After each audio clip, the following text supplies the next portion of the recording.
दोस्तों नमस्कार, स्वागत है आपका हमारे चैनल शिक्षा नीति पे। दोस्तों बिहार एलआरसी अमीन की जो वैकेंसी की अपडेट अभी लगातार चल रही है, उसी के बारे में कई कैंडिडेट मुझसे सवाल पूछ रहे हैं और कई कैंडिडेट मेरे ऊपर इल्ज़ाम भी लगा रहे हैं। इस बातों को लेकर अब मैं कुछ क्लैरिफिकेशन लेकर आया हूँ, जो कमेंट सेक्शन में बोलते हैं और कई लोग ऐसे बातें करते हैं जिसका कोई बात नहीं, लिमिट नहीं है।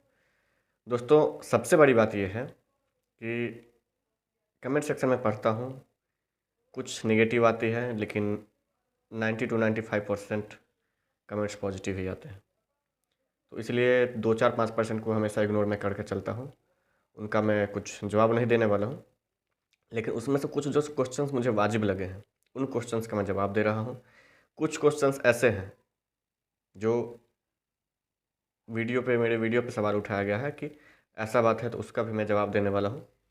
सभी बातों को मैं इस वीडियो के माध्यम से आपको क्लियर कर देने वाला हूँ।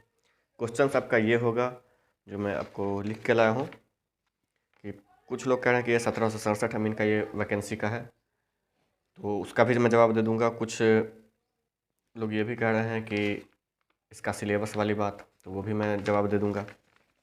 और तीसरी बात कि मेरे बारे में बोला जा रहा है दोस्तों कि मैं एग्ज़ाम से डर रहा हूँ इसलिए।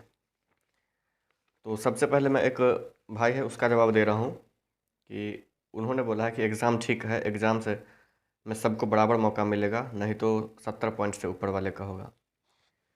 तो इस भाई का मैं जवाब दे रहा हूँ और ये ज़रूरी भी है।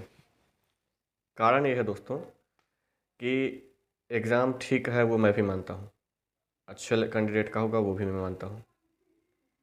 लेकिन एक चीज़ आपको कन्फर्म करके चलना पड़ेगा कि 1 साल की बहाली है। अगर बहाली लाइफ टाइम होती, नियमित होती, तो एग्ज़ाम चलते ही। 1 साल, 1.5 साल, 2 साल की बहाली है, इसके लिए एग्ज़ाम सही नहीं है। ये आपको भाई कल ध्यान में रखना होगा। उसके बाद है, एक लड़का बोल रहा है कि क्यों बच्चे को होपलेस कर रहे हो, यह बुक अमेज़न पर पहले से उपलब्ध है। दोस्त मैं आपको ये जवाब देना चाह रहा हूँ कि ये बुक अमेज़न पे उपलब्ध पहले से कैसे हो सकता है। वैकेंसी अब निकली, वैकेंसी के से पहले ही कैसे अवेलेबल हो जाएगा। और उस पर साफ साफ लिखा हुआ आप देख सकते हैं स्क्रीन पे, 8244 एलआरसी अमीन के बारे में ये बुक है। एक कैंडिडेट का कमेंट कर रहा है, एग्ज़ाम से फट क्यों रहा है। दोस्त एक बात बता दो, एग्ज़ाम शायद मेरे बारे में नहीं जानते हो कि मैं क्या हूँ, और एग्ज़ाम से फटने की बात आती ना, तो क्या कहूँ मैं तुम्हें। लेकिन ये बात जान लो कि एग्ज़ाम से फट नहीं रहे हैं, बस इसलिए नहीं देना चाहता हूँ कि वैकेंसी 1 साल की है। तुम नियमित, अगर तुम में पावर है तो नियमित करवा दो इसको, और मैं खुद यूट्यूब पर आके सभी को बोलूँगा कि एग्ज़ाम सही है। एक बार इसको परमानेंट के लिए, मतलब नियमित बहाली के लिए एक बार नोटिस निकलवा दो, और फिर देखो जितने मेरे सब्सक्राइबर हैं, जो भी हैं, या जितने हैं मुझे जानने वाले, शायद उसमें से एक भी नहीं कैंडिडेट होगा जो एग्ज़ाम से डरेगा, अगर ये बहाली नियमित हो जाएगी तो। संविदा नाम इसमें से बस संविदा नाम को हटा के नियमित करवा दो। जहाँ जहाँ नोटिफिकेशन नोटिस में लिखा हुआ है संविदा पे, वहाँ वहाँ लिखवा दो नियमित नियमित नियमित, और फिर देखो एग्ज़ाम से कौन डरता है। चलो अब बात जो मेन मुद्दा है उस मुद्दे पर आते हैं। मुद्दा ये है कि क्या ये 1767 का बुक बहाली वाले का बुक है। तो एक कैंडिडेट ये भी कमेंट कर रहा है कि ये 2018 की 1767 वाली है। तो बता दो कि ये 1767 अमीन की बहाली थी, वो 2019 में निकली थी। लेकिन अगर बात करें तो 1767 के बाद अगर बात करें तो इस बुक की बात करें तो ये बुक 1767 का इसलिए भी नहीं हो सकता।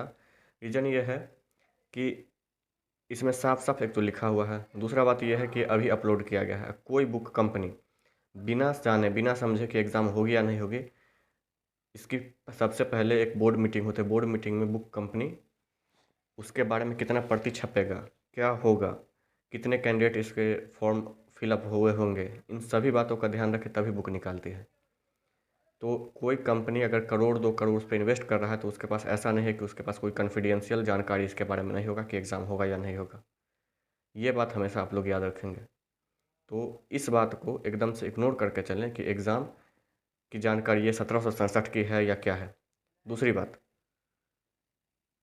कि इसके सिलेबस को लेकर भी आप ध्यान दे सकते हैं कि ऋषि कुमार ने बोला कि जीएस आधारित होगा। इसका सिलेबस जो बुक पे दिख रहा है वो भी जीईएस का है। वो सिलेबस भी ऐसा नहीं है कि टेक्निकल है। अगर अमीन की बहाली है तो और डिप्लोमा लेवल पे है तो हम समझ सकते हैं कि 10% भी तो टेक्निकल होता, लेकिन वो सिलेबस पूरा का पूरा जीईएस आधारित है और जीईएस के ही की ही बात ऋषि कुमार ने की थी, याद रखिएगा। अगर नहीं होगा तो अभी मैं आपके स्क्रीन पे लगा देता हूँ, आप देख लीजिए। वो जीईएस आधारित ऋषि कुमार ने बोला था, जो कि मतलब कि जीएस आधारित हो, जनरल स्टडीज आधारित हो। जो जीएस होता है ना, तो इन सभी बातों को आप लोग ध्यान में रखेंगे। और ऐसा नहीं है कि मैं ऐसे ही बोल रहा हूँ, सभी जानकारी आपको कॉन्फिडेंशियल अगर नहीं लगे तभी आप कमेंट करें।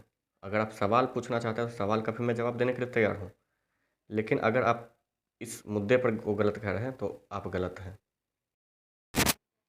दोस्तों, दो और बात हैं जो कि आप लोगों को जाननी होंगी।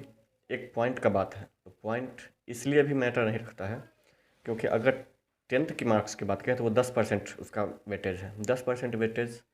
और जहाँ तक 10th का बात है तो पिछली बार जो 2019 में इसकी वैकेंसी आई थी उस वक्त भी 10th में कैंडिडेट आते थे, उस वक्त भी सीबीएसई में कैंडिडेट थे और उस वक्त भी सीबीएसई के कैंडिडेट के ज़्यादा पॉइंट आते थे, परसेंटेज आते थे। तो मंत्री का जो ये कहना है कि पॉइंट वाली बात या फिर सीबीएसई वाले को ज़्यादा वेटेज मिल रहा है पॉइंट में, तो ये गलत है।